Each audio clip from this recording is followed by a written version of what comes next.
Okey, baru-baru ini Tan Sri Muhyiddin Yassin ada membidas, okey. Ismail Sabri gagal penjelaskan isu belenggu negara. Walaupun kita tahu sekarang ini apa yang kita nampak, keadaan sekarang ni tak seperti mana yang dimaklumkan oleh Tengku Zafrul sebagai Menteri Kewangan Malaysia dan begitu juga dengan Ismail Sabri, okey, sebagai Perdana Menteri. Yang mana mereka ini langsung tak nampak kesusahan rakyat ke apa yang berlaku sekarang dan mengatakan keadaan sekarang so far so good, okey. No problem. Isu ekonomi tak ada masalah sekarang ni. What's up guys? Assalamualaikum dan salam sejahtera kepada korang semua yang sudi menonton Saja Sembang. Aku Faizwan. So, dalam episod ini aku just nak share dengan korang semua, okay, berkaitan dengan isu-isu semasa lah. Ini tak berkaitan dengan bantuan-bantuan tertentu lah. Okay, cumanya perkara ini membangkitkan, okay, sentimen-sentimen yang mungkin ada di antara korang kat luar sana, okay, anda mendengar, okay, keluhan daripada Tan Sri Muhyiddin Yassin yang mengatakan, okey, kalau kita lihat kepaparan ini di posting beliau, okey, saya membaca satu laporan, okey, kajian yang dilaksanakan oleh mereka Center for Opinion Research pada bulan Disember 2021. Kajian ini mendapati 12% rakyat telah mula ikat perut dengan makan hanya sekali atau 2 kali sehari. Okey, iaitu skip meal lah. Dan 12% tangguh rawatan perubatan dan 3% peratus lewat bayar hutang dan bil kerana tiada wang. Okey, selain itu kajian oleh Mindshare, sebuah entiti bukan kerajaan, menunjukkan 61% rakyat Malaysia telah berada dalam kumpulan berpendapatan terkebawah B60, iaitu dengan pendapatan isi rumah di bawah 5,000 sebulan. Selepas pandemik, okey, COVID-19 melanda negara, 76% daripada kumpulan ini berpendapatan kurang RM3,000 sebulan. Kejatuhan nilai ringgit, kenaikan kadar inflasi dan keadaan ekonomi pasca pandemik telah memberi kesan buruk ke atas kehidupan rakyat. Okey, ini sedikit sebanyak yang aku nak share, tapi aku akan share ada satu lagi artikel. Okey, yang mana Ismail Sabri pun ada balas juga pasal benda ni. Dan dia pun ada maklumkan tentang perkara lain juga yang melibatkan ekonomi negara dan sebagainya. Tetapi tahukah, okey, mereka ini memang sekarang ni kalau tengok Tan Sri Muhyiddin Yassin dia menaikkan balik isu, okey, tentang ekonomi, nak bagi government ni sedar.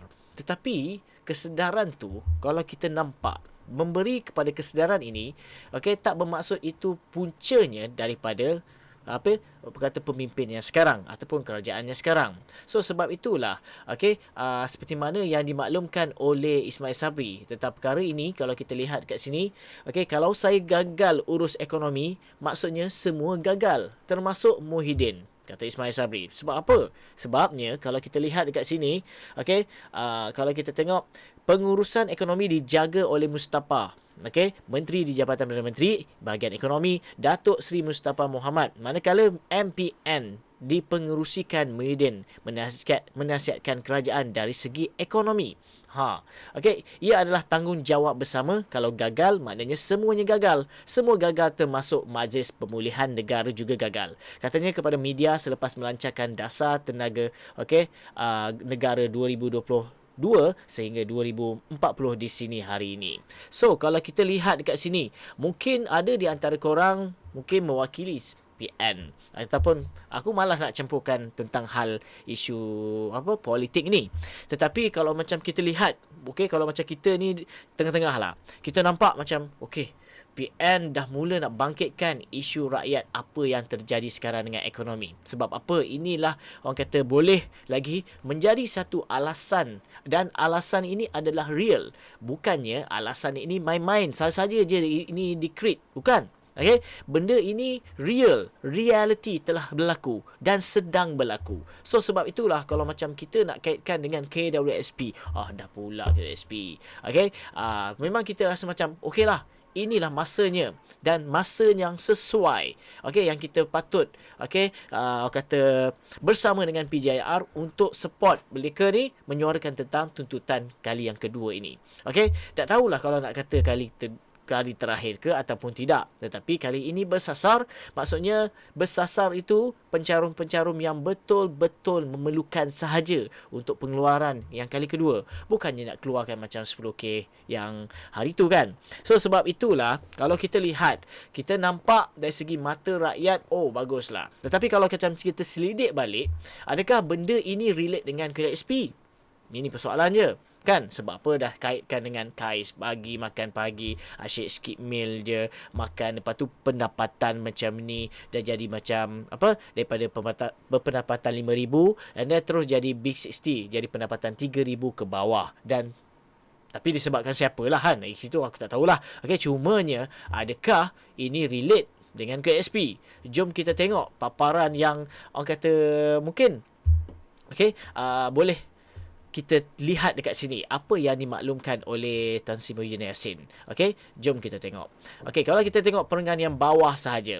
Okey, aku bukan nak cakap apa, tapi ini realitinya. Okey, saya belum sampai ke tahap mahu mendesak Perdana Menteri supaya membubarkan parlimen. Tetapi saya pun terfikir, jika Perdana Menteri terus gagal mengurus ekonomi dan negara dengan baik, okey, eloklah pilihan raya diadakan supaya sebuah kerajaan baru lebih cekap, prihatin dan bebas rasuah dapat dipilih oleh rakyat katanya.